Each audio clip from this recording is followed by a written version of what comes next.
Hi friends, ఎలా ఉన్నారండి? అందరు బాగున్నారండి? నేను కూడా చాలా బాగున్నా. ఈరోజు అయితే మీకు ఒక మెసేజ్ చెప్తాను చూడండి. నేను ఈరోజు పెళ్ళికి పోయి వచ్చినాను. పెళ్ళిలో అయితే ఈరోజు ఫుడ్ చాలా టేస్టీగా ఉండే, చాలా మంచిగా అరేంజ్ చేసినారు.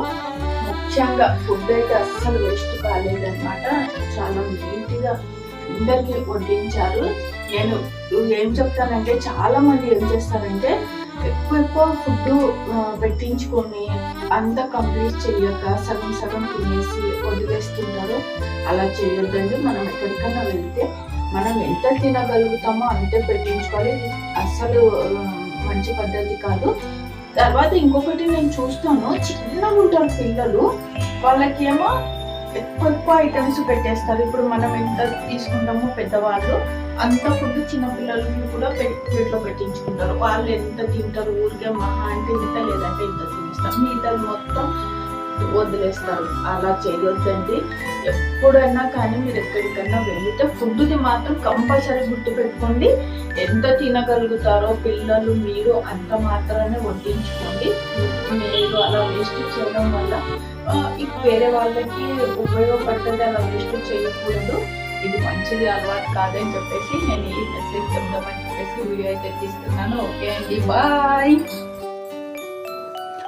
డోంట్ వేస్ట్ ఫుడ్ అస్సలు వేస్ట్ చేయకూడదు అనమాట. నాకు భలే కోపం వస్తుంది. అన్నం వేస్ట్ చెయ్యకూడదు. ఓకే, ఇదిగోండి వేడి వేడి అన్నము, కొంచెం నెయ్యి, ఫస్ట్ ముద్ద మామిడికాయ చట్నీ పెట్టాను కదా ఈ సంవత్సరము.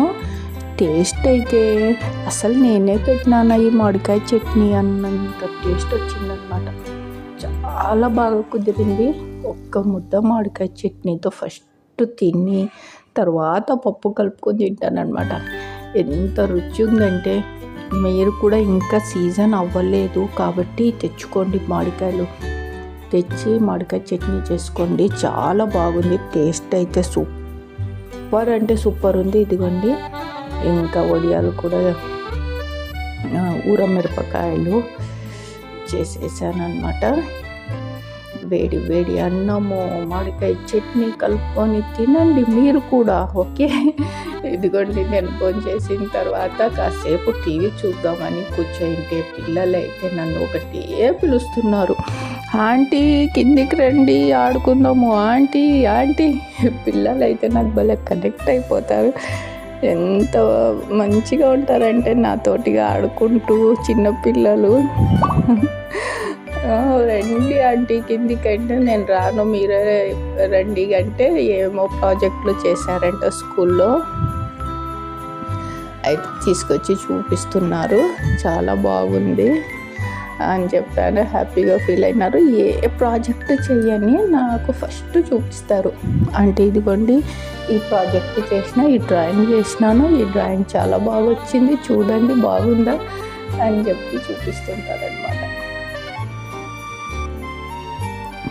పిల్లలు సెల్లులు లేకుండా ఇంట్లోనే ఇలాగా ఏదో ఒకటి స్కూల్లో చెప్పినటివి డ్రాయింగ్లు అంట, ప్రాజెక్టులు అంట చేసుకుంటే ఎంత బాగుంటుంది. ఇప్పుడైతే పిల్లలు ఎక్కడ ఎప్పుడు చూసినా సెల్లులు అస్సలు ఇంకా సెల్లులకైతే ఎట్లా ఎడిక్ట్ అయిపోయినారంటే, ఇంకా సెల్లు లేకపోతే ఇంకా వాళ్ళు అల్లరి చేస్తారు, ఊరికే సతాయిస్తారు, ఏడుస్తారు, అన్నం తినరని చెప్పేసి ఇంకా వాళ్ళు అడిగినప్పుడల్లా పిల్లలకి సెల్లులు ఇచ్చేస్తున్నారు.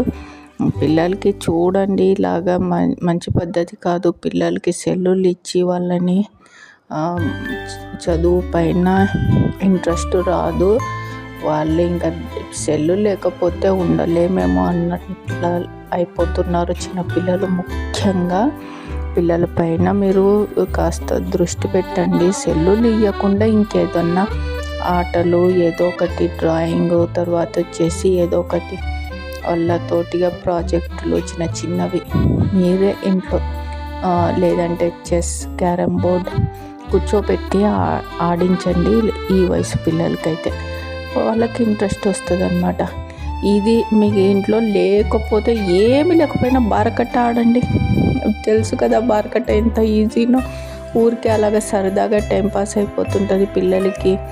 ఊరికే సెల్లులు ఇచ్చి పిల్లలకి వాళ్ళకి ఇంకా తీసుకుంటే ఏడుస్తారు. బయటికి వెళ్ళి ఇంకా సతాయిస్తారు అని చెప్పేసి ఇంట్లో కూర్చోబెడతారు సెల్లులు ఇచ్చి. అలా కాకుండా పిల్లలతోటిగా మంచిగా ఆడుకొనివ్వండి వాళ్ళని, ఏదో ఒక ఆటలు. ఓకే, ఇదిగోండి చూడండి మా పిల్లలు, వీళ్ళు మా ఫ్రెండ్స్ అన్నమాట. అయితే వీళ్ళకి సెల్లులే లేదు. ఇదిగోండి జారుబండనే వాళ్ళకి ఒక మంచి పని చేశాను అనిపిస్తుంది. ఎప్పుడు ఇలాగ జారుబండ జారుకుంటూ ఉంటారు మా ఇంటి దగ్గర పిల్లలు. ఎప్పుడు ఎవరో ఒకరు ఇట్లా ఆడుకుంటూనే ఉంటారు, ఐస్ క్రీమ్లు తినుకుంటూ. ఎంత హ్యాపీగా ఉన్నారు చూడండి చిన్నపిల్లలు. ఈ బాల్యం అమూల్యం, ఎప్పుడు తిరిగి రానిది, జ్ఞాపకాలు మాత్రమే మిగులుతాయి. అందుకే నేను కూడా వీళ్ళని వీడియో తీసి అప్లోడ్ చేస్తున్నాను.